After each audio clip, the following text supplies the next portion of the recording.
express my sincere thanks to the Sikh organization for the donation of COVID relief supplies, including oxygen concentrators. सबब बनया है कि आपस विच relation ਜਿਹੜੇ कि इंडिया के अपने सिख है ने ते बाहर के ਜਿਹੜੇ सिख ने उन्हां दा आपस विच एक तालमेल बनेगा ते कि ਜਿਹੜਾ कि म्यांमार विच कोविड की वेव बड़ी तेज़ी नाल वध रही है। असी कॉन्सनट्रेटर की जिहड़ी सेवा का उन्होंने एक उपराला लैके आए हैं।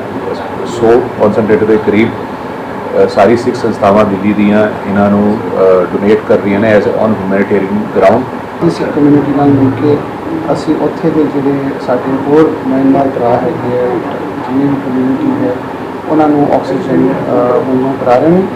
I deeply appreciate the Sikh organization doing to help people, and I wish those organizations every success in their endeavor. उत्थे भी साडे भरा ने उत्थे भी समा आया कि कोशिश करिए कि असी उन्होंने बचाइए जिन्ना हो सके। संगत इहदे च सेवा पावे। असी ऑलरेडी म्यांमार कम्यूनिटी नाल मिल के कर रहे हैं। इसके अगे दवाइयाँ तो दूजिया चीज़ां जरूरत दी चीज़ां इस औखी घड़ी दे विच जिहड़े उपलब्ध करवा रहे हैं तो इन्हां दा बहुत बहुत धन्यवाद है। और दिल्ली विच या बाकी कंट्रीज़ विच मदद की है तो असी चाहते हैं कि हुण म्यांमार की जिहड़ी अज साडी उत्थे सिख कम्यूनिटी बहुत वड्डी है। जो भी उत्थे उन्होंने लोगों को गरीब लोगों को दिक्कत है वो असी उन्होंने सपोर्ट कर सकीए, हेल्प कर सकीए।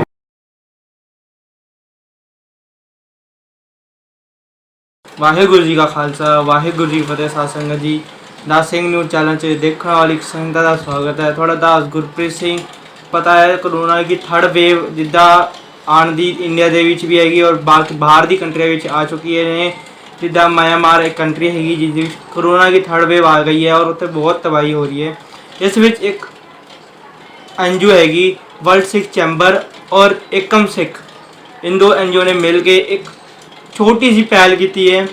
पहल आ है उत्थे कंसनट्रेटर मशीना पहुँचाने की पहल की है। म्यांमार के जो एम्बेसडर है उन्होंने और वर्ल्ड सिख चैंबर और जो एकम सिख वाले हैं इन्होंने गलबात करते हैं। इन्होंने छोटी जी पहल की है। संगत जी साडे नाल वर्ल्ड सिख चैंबर के प्रेजिडेंट है परमीत सिंह चड्डा जी, इन्होंने गलबात करते हैं। दस जी आज की उपराला किया। वाहिगुरू जी का खालसा वाहिगुरू जी की फतेह। मेरा नाम डॉक्टर परमीत सिंह चड्डा है। मैं world Sikh chamber of commerce की प्रेजिडेंट की सेवा निभा रहा। नाल रणदीप सिंह जी है ने एकम सिख ट्रस्ट तो, हरदीप सिंह जी है ने म्यांमार तो और दिल्ली के एक बिजनेसमैन है ने नाल दिलप्रीत सिंह जी और पुनीत सिंह जी है ने जोड़े कि डायरैक्टर है ने world Sikh chamber of commerce के।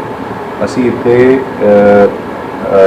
एकम सिख ट्रस्ट और world Sikh chamber of commerce और होर सिख संस्थावां के विभाग से असी इत्थे आए कि जिहड़ा कि म्यांमार विच कोविड की वेव बड़ी तेज़ी नाल वध रही है। असी कॉन्सनट्रेटर की जिहड़ी सेवा का उन्होंने एक उपराला लैके आए हैं।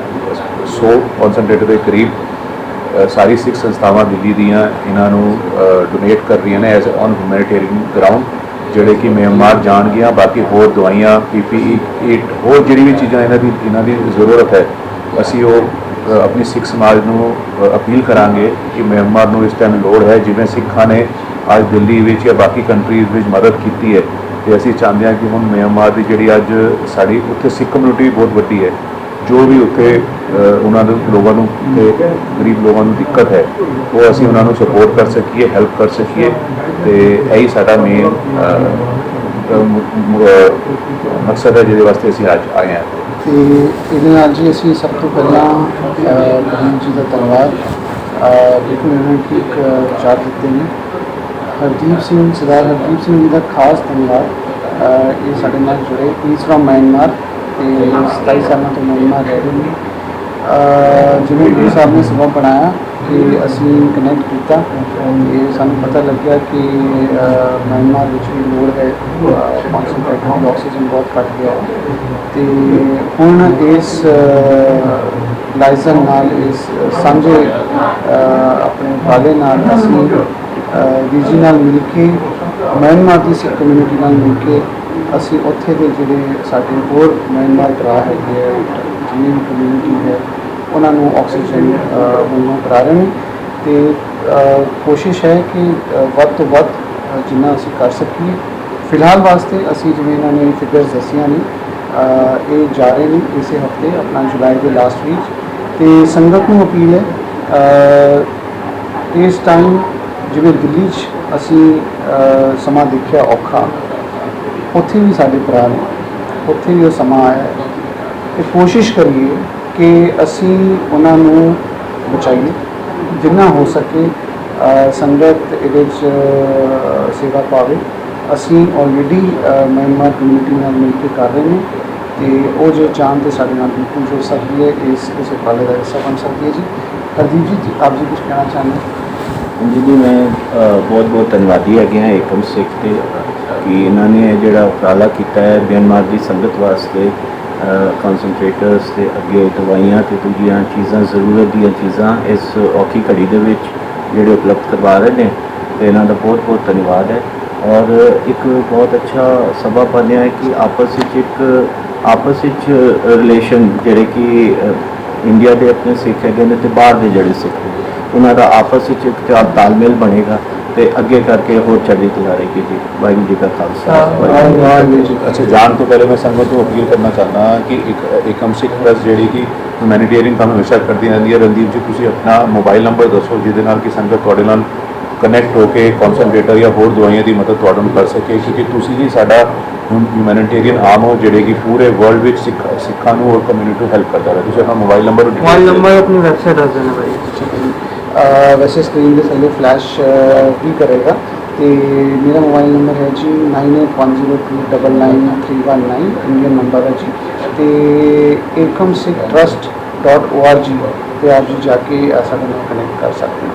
बहुत बहुत धन्यवाद ਵੀਰ जी आप जी का, तो सारी संगत का सरदार भीम सिंह जी, सरदार भीम सिंह जी तो उन्होंने साथी जिन्हें साढ़े नाल world Sikh chamber of commerce तो जुड़े ने, बहुत बहुत शुक्राना।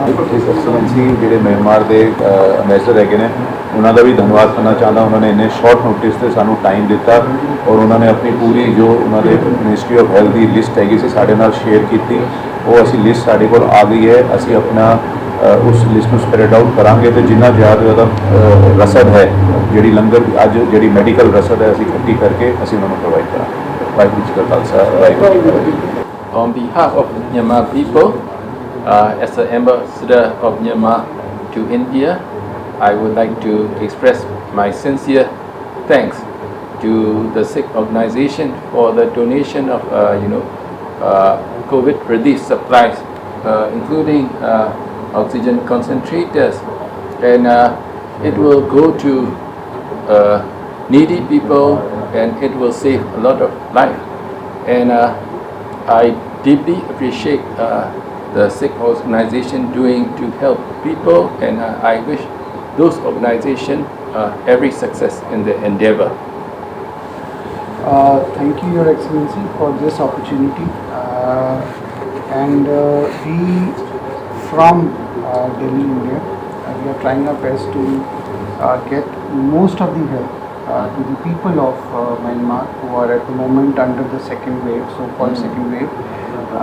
And oxygen has gone very low, which we realize, understand, and being a charitable organization, it becomes our responsibility to help support our neighborhood countries, our brothers, sisters who are there in Myanmar and suffering.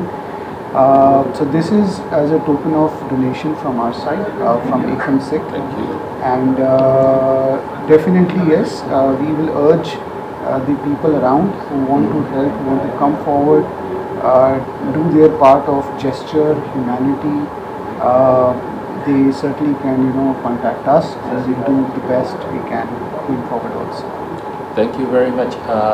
India and Myanmar, because of geographical proximity, we are also very dear friends, and we have very strong, relation, culturally, economically, and people-to-people contact.